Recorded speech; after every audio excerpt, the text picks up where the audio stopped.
गुलामी। भूख से बेहाल बच्चा एक स्कूल में बच्चों को भोजन करते देख रुक गया। जब सब बच्चे भोजन कर चुके तब भी वो वही खड़ा रहा।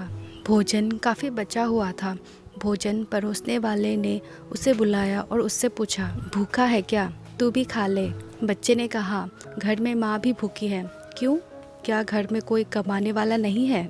नहीं, पापा एक सड़क दुर्घटना में मर गए। किसी ने कोई मदद नहीं की। वो मजदूरी करते थे।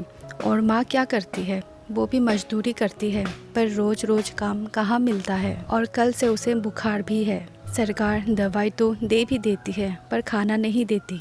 ओह, तेरी माँ क्या जवान है और सुंदर है? हाँ, जवान भी है और सुंदर भी है। बच्चे को कुछ अटपटा सा लगा। वैसे तू रहता कहाँ है? सड़क पर, नाले के किनारे, एक टूटी फूटी झुग्गी में। ठीक है, तू खुद भी खाना खा ले और माँ के लिए भी 4 रोटियाँ रख ले। ऐसा कहकर रसोइये ने उसे भोजन परोस दिया। जब बच्चे ने भोजन कर लिया तब रसोइये ने एक पोटली में 4 रोटी और थोड़ी सब्जी बांधकर उसे देते हुए कहा, इसे माँ को दे देना और उससे कहना कि अगर वो मेरी गुलामी में आ जाए तो तुम दोनों को रोज रोटी मिलेगी। तू पढ़ेगा भी और रहने को भी तुम दोनों को मिलेगा, वो भी पक्का कमरा। ठीक है, पर ये गुलामी कौन सा काम होता है? बच्चे ने पूछा, क्योंकि इस तरह का भी कोई काम होता है यह उसने पहली बार सुना था।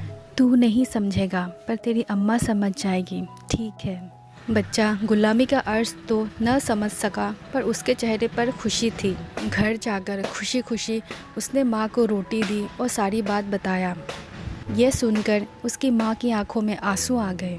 पर दूसरे दिन माँ बेटे दोनों रसोइया के कमरे में थे। माँ दुखी तो थी पर खुश भी थी, क्योंकि उसके बेटे के पास 4 किताबें भी थी।